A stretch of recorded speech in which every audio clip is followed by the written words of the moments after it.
What's better than being a part of a team where you come together with one common vision, one common work ethic to attack one common goal? There's something really special about competitive team sports. What's even more special is building that team and putting in the work year after year to get it to a point that it's contending for championships. That's right. You heard that. Championships. My guests today are two of the incredible contributors to the Michigan State women's soccer team, Big 10 champs. Oh yeah, ×2. Stick around to hear their story today. Welcome to At the Podium. Hello again, and welcome to At the Podium with Manuel Amezcua. I'm a financial advocate, CEO, father, husband, and massive sports fan. I'm obsessed with encouraging people to dream and attack the unique vision of their life so that they can inspire others to do the same. We built this podcast to share the stories of high performers, and we convert those moments, those stories, those lessons into golden nuggets that can help you get closer to your hopes and dreams. Folks, today my guests are Justina Gaynor and Gabby Mueller. That's right, Justina and Gabby, hailing from the Michigan State University. Some of the top student athletes on campus today. They've played a huge role in turning a somewhat competitive team into a national contender, winning back-to-back Big 10 championships. I loved hearing from Justina and Gabby. There was so much overlap between the two, including starting early on in their childhoods playing for different developmental programs together. But I loved hearing about the excitement to play for Coach Hostler.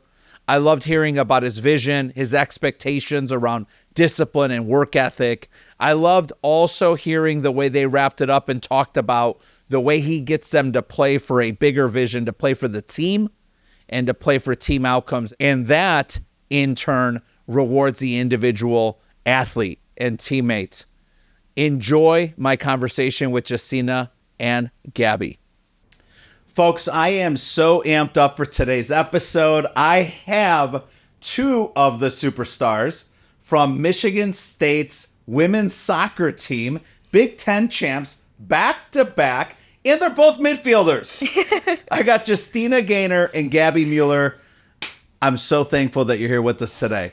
Thank you so much. Be here. Yeah, very excited to be here. I was so amped up when they walked in. They looked so happy. I was like, oh, so that's what it was like to be young, to just be happy and positive all the time. But just coming off of your second Big 10 championship and an incredible win on Friday. Congratulations on Friday night's win. Any memorable moment from Friday night that you're like, man, this is when I knew we were going to win? I scored. Yeah. So maybe that one. Yeah. That helps. Yeah, that does. That helps in a 3-0 victory. It felt good. But yeah, we started off strong that game. I was feeling good. Honestly, the locker room, we had some good vibes, good energy. Everyone felt really ready. You get carried onto the field and everyone could feel it. The bench, the girls on the team, the coaches, I think everyone felt it that game. Yeah, and we scored, pretty early into the game. Early. 3 minutes? 2-3 minutes. 3 minutes, so I kind of set the tone for the day. But awesome. Once we got the third goal, I was like, we got this. Yeah. Well, and congratulations, and thanks for squeezing us in a couple days after. I knew you're getting ready for the next match. Yeah. So thanks for being here today. Of course. Why don't we do this? Justina and Gabby, why don't each of you take a turn and talk to us about your hometown, high school, and where you were playing before you got to Michigan State. And then I want to use that as the entryway to talk about your childhood and why soccer. Okay, yeah. I am from Shelby Township, Michigan, so not too far from Michigan State. I went to Notre Dame Prep High School. I grew up playing for the Gators, Michigan Gators, before. This was a long time ago, so I feel like I'm a little bit older now. People probably don't remember the Gators, but now it's Nationals. When you say that to a 45-year-old, you realize that's not a long time ago. People don't know that, like, the name, like, that's like Nationals was Gators. Nationals was Gators, and that's like where I come from, and I'm like forever. Like, I am, if I tell people like where I grew up playing Gators, and then I'm like, Nationals, it's Nationals, but like at heart, I am Gators FC. Gators FC, there we go. FC. Orange forever, orange and blue. But yeah, so I ended up playing for Nationals, the DA team, up until my senior year of high school. I played for Notre Dame Prep my freshman year in the spring season, but then with the Development Academy starting, I ended up finishing out my high school full year round at Nationals. And then I committed my sophomore year of high school to play at Butler University down in Indiana. Go Bulldogs. Yeah, go Dogs. But down at Butler until, or I guess I played one season there before coming to Michigan State. Okay. Yeah. Well, we're happy you're back in Michigan. Yeah, I know. Got to come home. So Thank very you. excited. Gabby. Yes. So my hometown is near Justina. I'm from Macomb, Michigan, and I went to Dakota, and I didn't play high school soccer there. I was on the Michigan Hawks. We went DA and then ECNL for those years, and I loved that. And then I went to Baylor University, Sick'em Bears. I am a Baylor girl at heart, and it's got me here, but I've had 3 great seasons there, and I've loved it. Oh, that's wonderful. So you're both at Michigan State now. You know, I loved hearing about the fact that you grew up near each other. Did you actually ever play against each other? Yes, so I was also a Gator girl, but I left and went to Vardar, which is another soccer club. And then from Vardar, I went to Michigan Hawks. So that's where I finished out my career, and that's what like got me recruited to Baylor. Yes. But I was a Gator girl with Justina, so we were midfielders together since age 7, 8 years old. We've been playing together. Wait, so the chemistry has been there. Wow. We've known each other since we were 7. Yeah, and then we did ODP, which is like a soccer development program. We were both up in the same age group. Yeah, so we did that in high school too. So we've played for a while together. Played basketball together. Yeah, we also played basketball together. Wow. Her mom was my coach. Because we went to the same school. Yeah. Chrissy, jackpot. Chrissy, jackpot. I'm putting these two in the chairs today. I know you did your research. I know, we were like, does he know? Wow. Yeah. She did not tell me all this. We went to St. Mary in Mount Clemens together. It's a small Catholic school. Yeah, Catholic I'm school. familiar. Yeah. So so my brother is much older. He's 8 years older than me. My parents put him in St. Mary's, and then my sister, who is also plays with me at State, State, she went there, and then I went there, and then Gabby transferred in after 2nd grade. Yeah. So we started going to school together in 3rd grade. And then our older sisters are the same age, and they played soccer together. Yeah. So our older sisters went to St. Mary together. We went there together. Yeah. When did you know, and I'd like for each of you to maybe share some remarks around this, but when did you know in your childhood that you're like, hey, I'm going to play soccer for a long time? Gabby, why don't you kick us off? Well, for me, it was a pretty young age.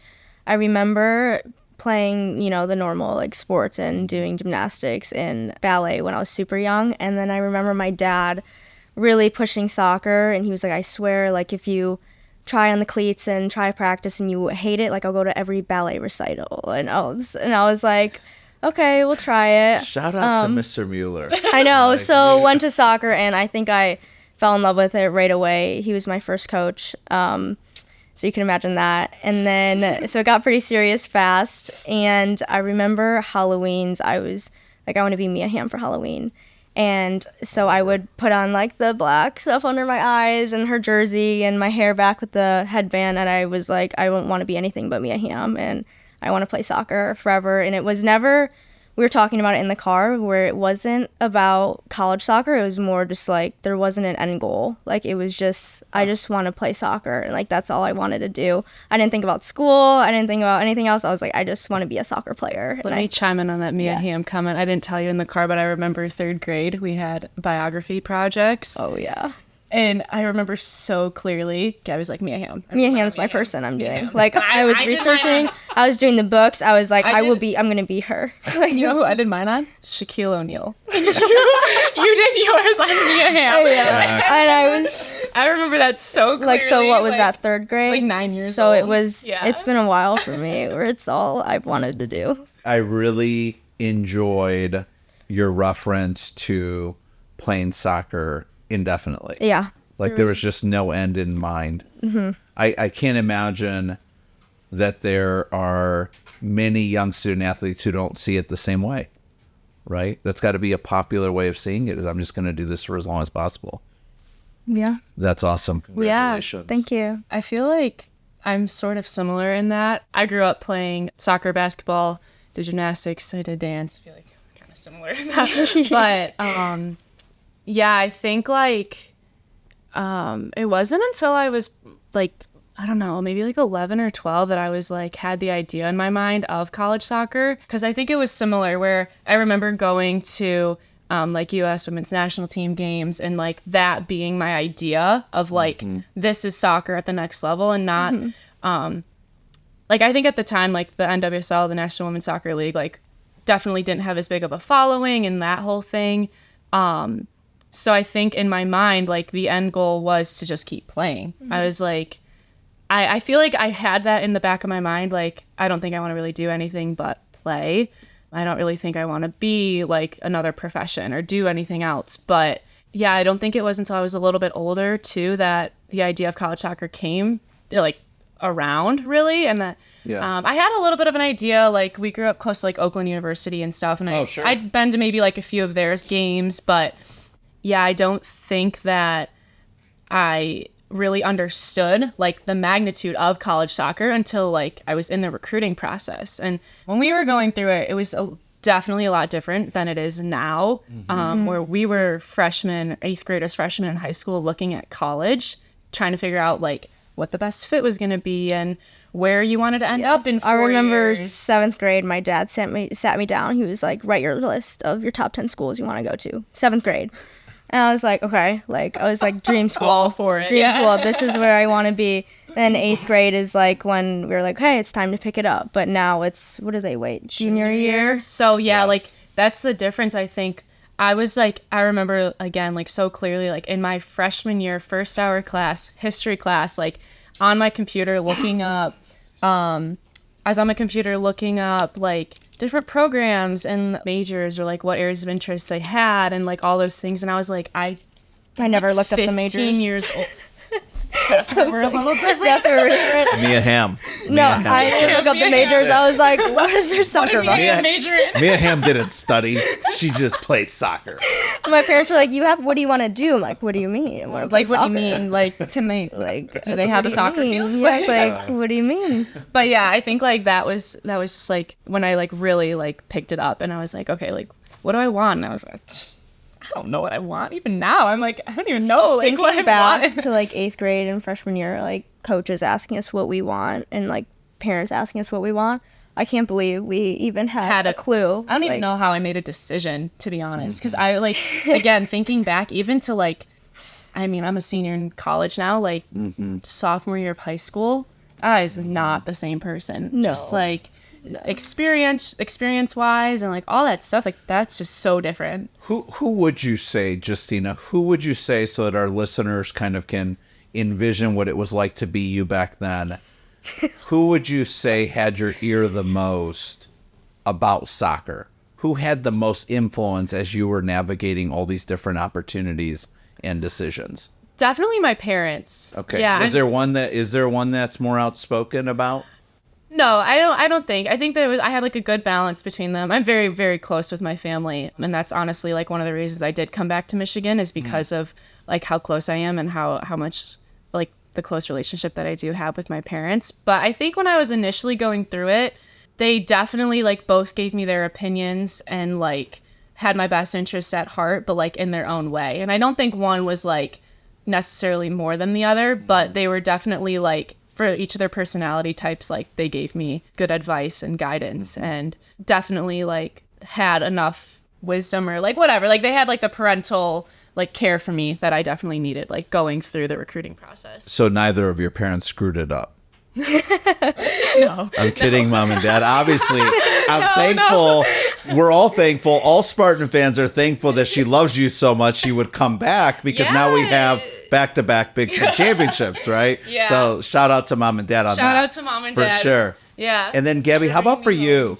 Who do you think outside of your father, who I want to meet because I obviously need to take some tips, Ava, just so you know, tonight I'm coming home. We're making a list. Make the list. We're making a list. You can't leave the dinner table until you make the list. Ava, I'm going to hire Gabby to just come over and get you to make the list, honey. But who would you say outside of your father was also just a really strong influence in terms of how your relationship and your love, and I mean, I would say it was a healthy obsession about soccer grew? I mean, I think it was my family. Okay. As a whole, I don't think there was one person. I think out of everyone besides my father, I think I was the hardest on myself and pushing myself to what I thought was my potential at the time. But my older sister played soccer seriously, and my 2 younger brothers did as well. Okay. So we would go to school and come home and get a game going. Like, we'd go outside and play, or we'd go in the basement when there was snow outside. Like, we'd be playing soccer, hitting the walls, like, the amount of windows that have shattered, the holes in the walls, like, they're soccer balls. Like, so it was just what I was constantly around, and it's what I loved to do. And I think then going to practice and I've had awesome coaches that have been feeding me like what they think my potential can be and what I can do. And I think that was always so encouraging. And I've been fortunate enough to have those coaches and those influences in my life. And then coming home to my family, who everyone was pursuing soccer. And then my friend group was pursuing soccer. Like, we were friends growing up, and it's like that was everyone's thought process. Our mindsets were all very similar. I surrounded myself with people with similar mindsets on like, we have a goal, and maybe it's not soccer, but it's somewhere in athletics, and that's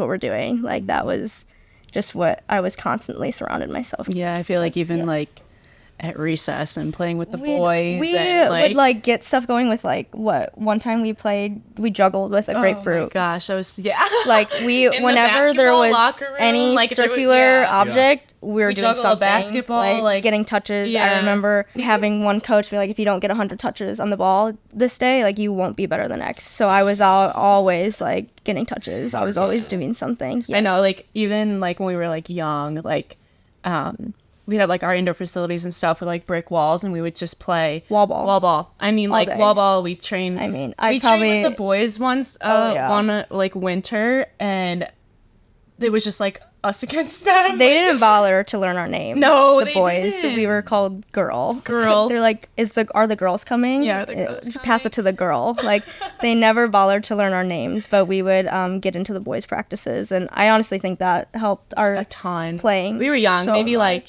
Well, because you're still a Gator, so maybe like 9, 10. 9 or 10. Coach Mac, yeah. Yeah. When you think back to being a student athlete in middle school and high school, there's so many student athletes that listen to the podcast now. We are growing the listeners, especially in the female population of student athletes right now. You know, my Ava is going to listen to this, right? And she's going to be so excited to hear what you had to share. What are some of the pieces of advice that you would give, you know, an Ava Amezcua and her teammates? I definitely think for like being a female athlete that school is still very important, and I think that was the way that I was raised too. Not that it isn't important for Mia Hamm doesn't agree with you. Yeah, I know that. But for me, like, that's how I was raised. School first. Like, if school wasn't done, if my homework wasn't done, then like sports came second. But I do think that was what I wanted to do, was play soccer. I liked school, and Gabby will tell you, like, I liked school. But I wanted to play soccer. She loves school. But anyway, I wanted to play soccer. So like I was definitely like, I feel like I learned discipline from a young age without understanding that was the term and that was like what it was. Like, I knew that I had soccer practice, and I knew that I had to get my homework done, and I needed to be efficient because I had soccer practice. So I think learning that discipline, again, growing up, and just that being my normal with time management. Those are things that we talk about now, but I was, I don't know, 9, 10, 11. I don't know what that was. Even into like older middle school, like you just do it and you learn, and it kind of becomes ingrained. And I think those are really great skills to have for life, and being a student athlete now in college. It's everything, managing time. And I feel like, a lot of things people talk about with student athletes is like, oh, how do you manage your time? Like, that must be so difficult. I'm, like, but I think doing that my whole life. No, yeah. So I think we've just done it from such a young age that it's not hard. It's just like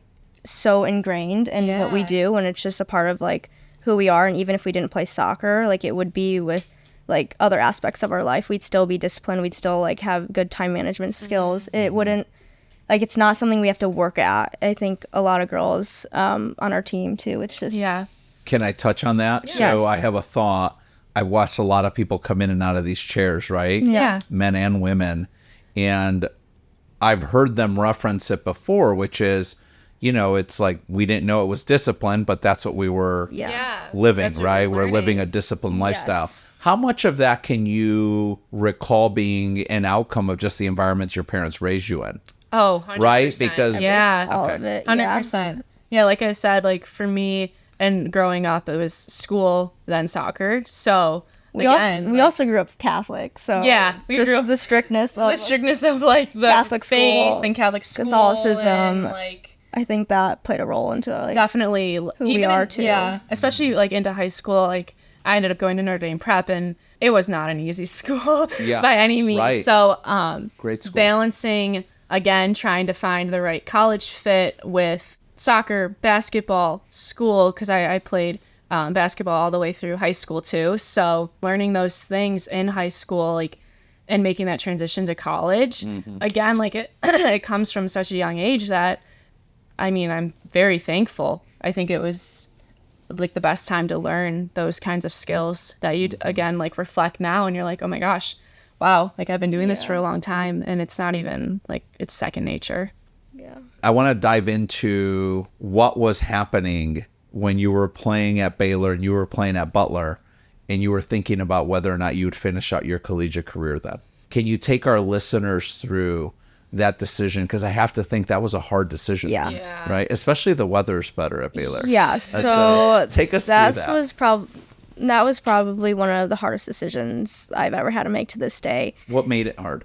I loved the school. I actually really enjoyed the school, like the classes there too, the professors, the campus, my friends there, the soccer team. They were all like my very best friends. I still talk to them to this day. Like, we're all so close. Just the culture and my living situation, everything there was so great, and the weather was awesome. Yeah, when this girl committed, I was like, she's never coming back. She's never. I still have no idea how you're here. Same. Like, I love Texas, and I was like, this is, when you committed, I was like, this is Texas so girl. I was like, I will never see you in the state of Michigan. We live 10 minutes from each other, and I will never see you again.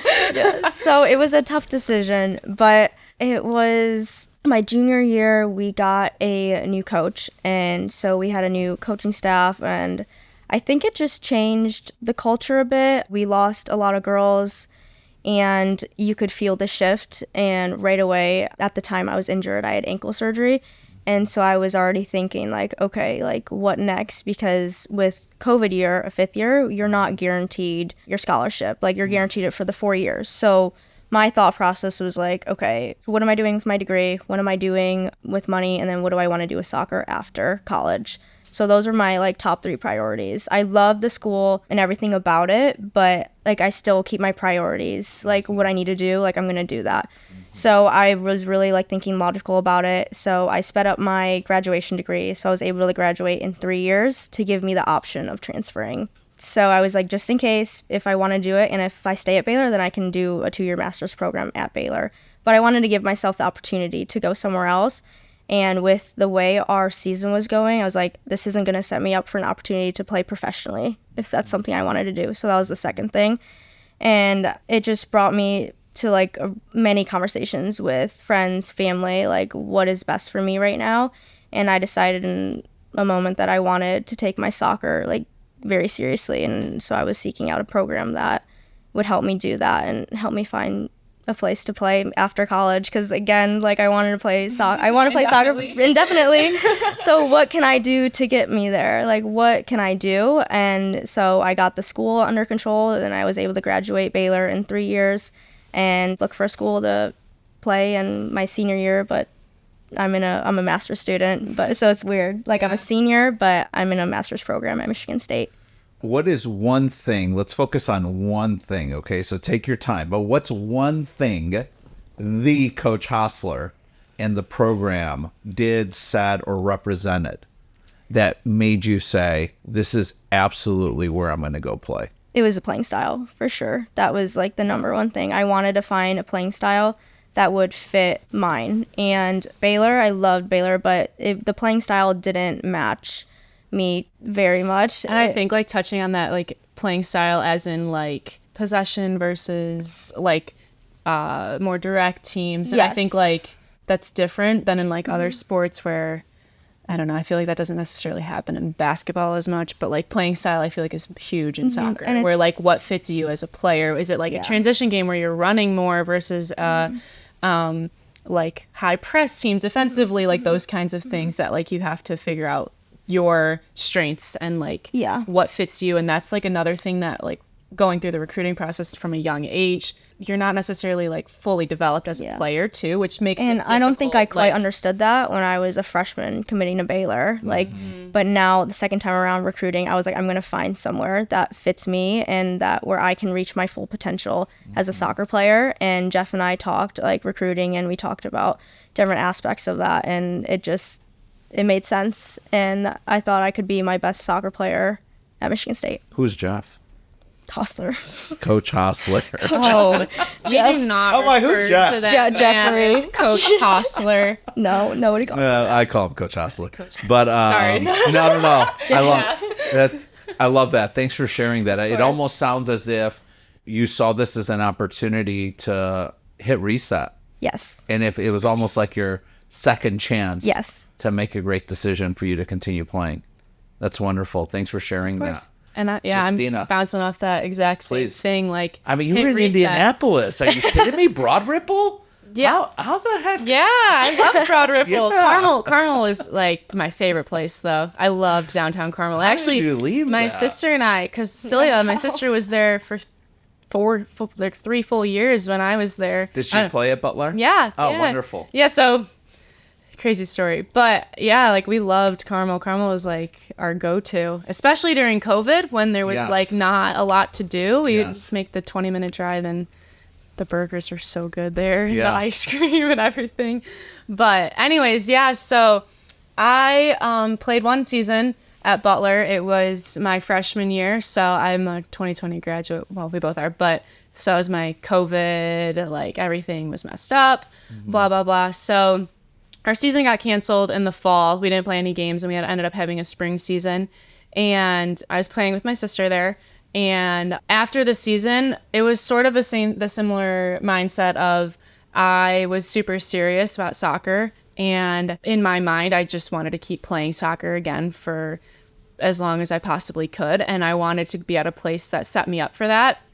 And I thought that it was in my best interest to leave and go somewhere else. And it was definitely a tough decision because I don't know, like it's a hard thing to change. Like that's a big change in your life. Again, like moving your whole life. Yeah, you're moving. You're just starting fresh. But for me, because of COVID, my freshman year technically didn't count. So I saw it as the perfect opportunity to restart. I had 4 more years, and I was like, if I'm going to restart, I want to restart now where I have a fresh 4 years. And I went in the transfer portal very late, I would say, because of the way our season like played out, and we weren't done until end of April, beginning of May. I was in the transfer portal in June, mid-June, actually probably late June. And the next season was starting August 1st. And so I was like, I can't see myself staying here for another 4 years. And I, again, like you said, like I loved school. I thought the school was great. Some of my favorite professors, teachers in life came from Butler, but I just knew that in my best interest was to leave and go somewhere else. And so I had no plan, literally no plan. What other schools did you look at? I had Top like 3. 2. Yeah, I had like 3-ish weeks to make a decision because I knew that I needed to figure out housing, and I was going to be somewhere new in literally like a month and going into a season. So, and there was the 4th of July thrown in there, which I always forget about because everyone's on vacation. But I narrowed down my options to Michigan State, Tennessee, and Louisville. Wow. Louisville? I don't want to insult anybody. Yeah. Louisville. Yeah. But those were my top 3.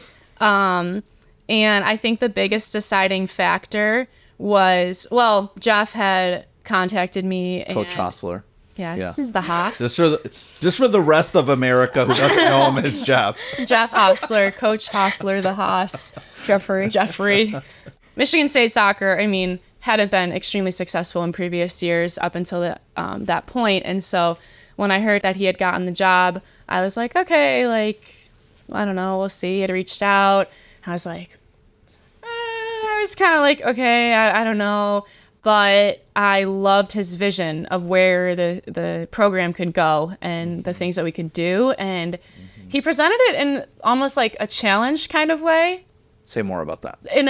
So he presented it in like a challenge because, again, like we had a program that was, again, not super successful, but he wanted to make it as successful as possible, as quickly as possible. And I was like, well, that seems like fun. I don't know. Like that seems like a cool challenge. And Christina's personality also is like, she seeks out challenges. And Yeah. she like, Yeah. if she sees a puzzle, like she's going to figure it out. Like she's going to solve it. and you've known me long enough to I feel like you know that's like not a new thing. Like if someone, like he knew exactly like what buttons to push of yours to get you to be like, okay, Yeah. let's do this. Yeah. Like I'm going to do it. Yeah. Yeah, because he made it like a game. Like Yes. I love, like I'm competitive. My mom's competitive. I mean, you're the program's first Big 10 midfielder of the year. You're competitive. Just a Yes. little. Hey, America, Justina Gaynor is competitive. It's like to the point where sometimes I have to like sit out of game nights and like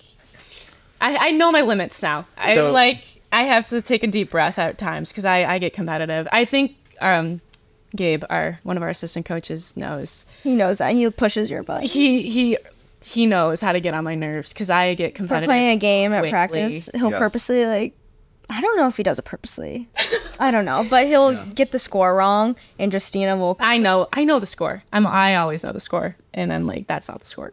But he's like, yes, it is, and I'm like, Even when he was doing the thing where he was counting the passes, I was heard not- you out loud. yesterday saying at the practice, passes. we were just doing a simple. We were doing. I a was simple defending you, passing listening to the numbers. I was like, stop. possession drill, just like with some defenders, and it was a competition which team could get more passes. And so I was off the first round, and our coach had like a little clicker because I mean our whole team's competitive. So he got to the point where he downloaded an app on his phone where every time he taps, it counts up, so he didn't have to count.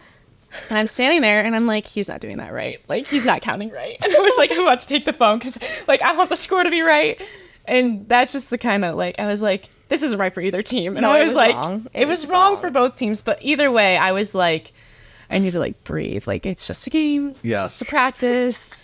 It's fine. It'll be okay. So getting to Michigan State. So shout out to Coach Gabe for playing mind tricks. Those are excellent. Yeah. No, he knows He's that. going to love this shout out. But would you say then, if I'm listening well, that the one thing that really stood out for you in your decision-making process to join Coach Hostler's vision was really him setting it out as a challenge? Yes, I would say that was a big thing. I liked the idea of building something also. I liked the idea of having like sort of like the foundation for the future of what Michigan State soccer is going to be, because I know that it's going to continue being successful with the work that we did my first year. And again, taking a team, he got the job in, I want to say like May, possibly early June. So he didn't have time that first year to really, I guess, make any of the changes that he wanted to make in a way that was like super effective in his mind. So like, I don't think that he necessarily got to do like all the things that he would have done.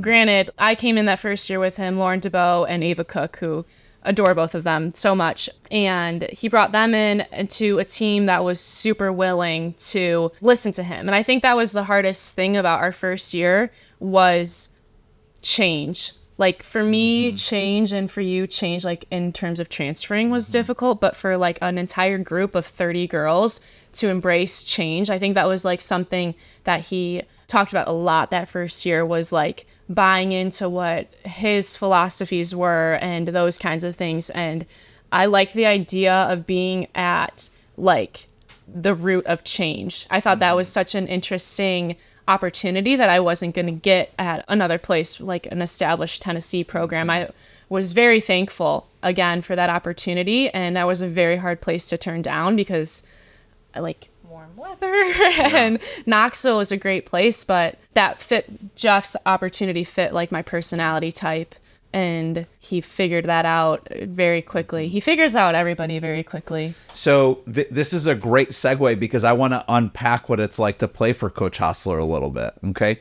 So let's try to, and you can take turns if you wish, but let's try to describe them in 1 or 2 word statements.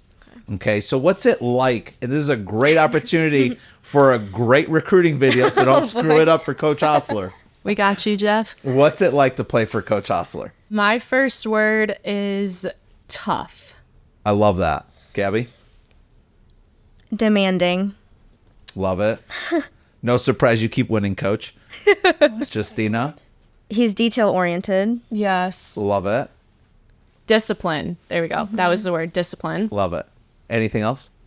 Just to wrap it up? Competitive. Yeah. I would say winner, like as a broad statement. Winner. You need to be Period. Yes. winner. Coach Hostler's teams do keep winning. Yep. Standards. And I love that you said that, right? I mean, the podcast is really focused on hosting really high performance humans. Yeah. And most of these humans have been in a locker room and they get to a boardroom and they win in life in general, right? Yeah. So describing him in a way that I think resonates to anybody and everybody listening is wonderful. What I heard you say is that Coach has really high expectations. He's tough. He's demanding. He pays attention to all the details. All the details All of them. on and off the field. And Sometimes you don't know how he knows. no. and all of that coupled with discipline is what allows you guys to keep winning. Yes. Yeah. Yeah, that's awesome. Congratulations on that. Thank you. Share with me a little bit about what you're seeing over the next couple days, week, 2 weeks. Who's up next? We are heading out to BYU to play Harvard in the second Love it. round of the NCAA tournament, and we're leaving Wednesday morning. So I heard you mention that like just the locker room and the energy was so ready for Ohio. Oh, yeah. There was very little concern or reservation about the most recent match. Share a little bit about what the culture of the locker room is like. yeah, so I think before that Ohio game, I think that was probably one of the most like all around, I would say, like hype locker rooms we've had all year. I just think there was a really good energy around our guests, like we call it like the new season, the NCAA tournament, a season of 6 games. But I think that we had talked as a team Thursday. So we played Friday. We had talked on Thursday as a team just about what it means to be in the NCAA tournament. This is my second NCAA tournament, but when I was at Butler, they didn't really have it. This is my first NCAA Yeah. tournament. Congratulations. And so, Thank you. I'm very excited. yeah, but just about understanding like the opportunity at hand and not taking it for granted, and not just a lot of mindset things about owning the moment and staying present and taking care of one day at a time, one practice at a time, one drill at a time, all those things that slowly add up to make a great performance like we had on Friday. And I think that there was a sense of calm, honestly, just because we were mentally in the right headspace. I was about to say, back to the locker room, I think there was like hype around it and around the game, the first NCAA game. But I also think there's so many different personalities in the room, including myself. Like, I'm not the person that's going to be screaming and like getting hype and singing the songs, but I think each individual was doing what they needed to do Yeah. Who's to like, get ready for the game. who's the hype teammate? Who's MJ, MJ. Andress. And she owns it. If you go back I'm and you gonna watch, have her and Sid on as like a power couple episode. You should. no, if you go back and you watch the pregame on ESPN Plus, you can see MJ's hype roller coaster thing on the sideline, and she's always brings the energy. Shout out to Yeah, MJ. shout out MJ. That's great. Who's the silent assassin? Who's the quietest person on the team who does not talk but delivers in every single match? Maggie Illig. Maggie. Yeah, she's sophomore, but very quiet. Actually, I would say this year she's definitely come out of her shell like way more. But last year, like super, super quiet. I feel like you're not. You're up there with Meg. You talk when you want to. Yeah, I feel like I'll speak when I'm spoken to, especially before games. Like I'm in my own head and I'm prepping myself, so I'm not going to be going out of my way bouncing off conversations off the walls. Like that's not me. That's more yeah. That's more me. And there's a lot of other girls on the team like that, but I think I'm more prepping myself, what do I need to do, and then just kind of finding that calmness and reserving like everything I have to like pour it all out on the field. So right when the whistle blows, it's all out there on the field. And I think I like flip a switch to a different person, but then off the field, I'm back to very like calm, reserved, like Mia Hamm. Yeah. Totally. So I love this. Let's pivot to game day rituals. Okay. Do you have any specific game day rituals? So I don't. I've been asked this before. Yeah. I'm not superstitious. I don't have any game day rituals. It really is about like my mental state. So it doesn't matter what I'm doing, whether it's walking my dog, hanging out with my friends, like, or taking naps. Like, it doesn't matter. It's more just what is my mindset in that, and can I keep it level throughout the day? And I don't think about the game. That is one thing I do. I don't think about the 7 p.m. kickoff. I don't think about the game until I'm in the locker room. The hustlers talking to us. That sounded weird coming out of my mouth. And Coach I'm Hustler. Walking on the field, and warm up is when I start to like ramp it up just a tad. Okay. And then the whistle blows, and that's when I'm like off and going. But I can't like, I'm very level headed and do you like listen to the same music? I know that you always have your headphones on, but I never know what's going on in there. No. Just seeing a game day rituals. I mean. I'm actually the same. I used to be like super superstitious growing up. Like it was concerning. I had a coach that was very superstitious. Like we wore the same uniform for like 2 years straight because we won a lot in it and we just weren't allowed to wear another color. But as I've gotten older, I've realized that if I put my right shoe on before my left, it's not going to impact how I play. And like if I eat the same meal, it's not going to impact how I play. Like, so I don't really have anything super crazy other than I do take a nap before every game. Even if it's like a noon, 1 o'clock kickoff, I'll wake up and then go take a nap. But I have to get my nap in. I know Jeff says he's not superstitious, but we know, Jeff, that you are superstitious. Yeah. So I wore a scrunchie in my hair like the majority of the season. And I don't know, I just stopped wearing it for no reason because I don't think about that stuff. Yeah. It's just how my hair is going that day. And I remember one game warm up, he comes up to me. It might have been practice. Because you had scored with the scrunchie in your hair. And he comes up to me and he's like, "Where's your scrunchie?" I was like, "What?"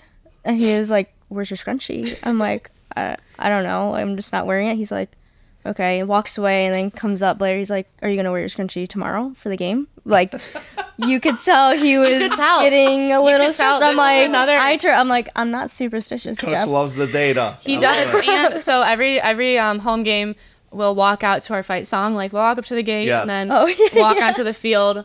We step on the field and usually the fight song plays. And for some reason, the fight song wasn't playing on Friday. And we were like, kind of gotta go. And we're like, oh, whatever. We'll just walk out to whatever the next song is. And I guess Jeff had gone up to he was Tara, our director of ops, and was like, "What's with the music? Where was the music?"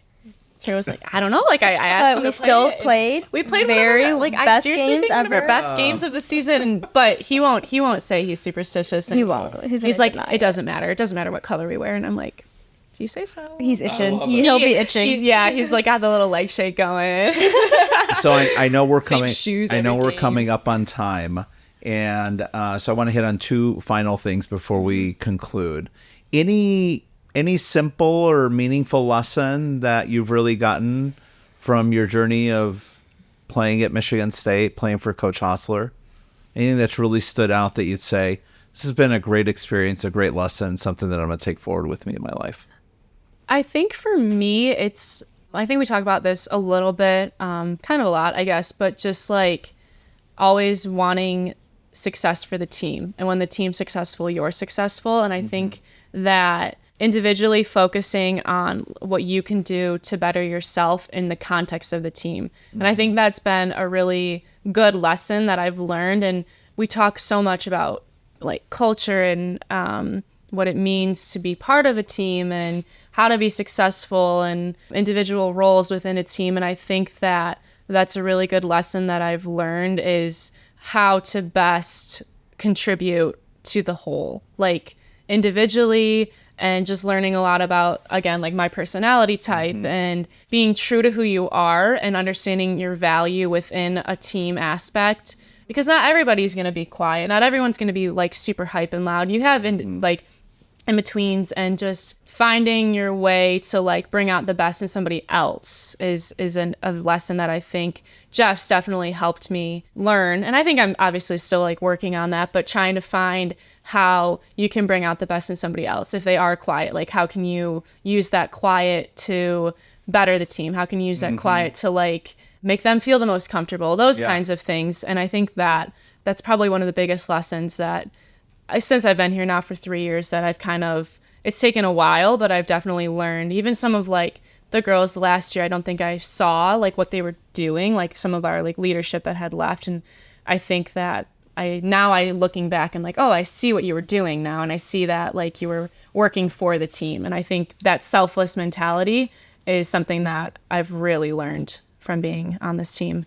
So if I'm listening well, we might summarize it in not your words, but my words, as the significance of the individual contributions for the greater good. Exactly. And how the outcomes of the greater good then provide other impact for the players as well. Right? Oh, It's almost like a cyclical effect. Yeah, for sure.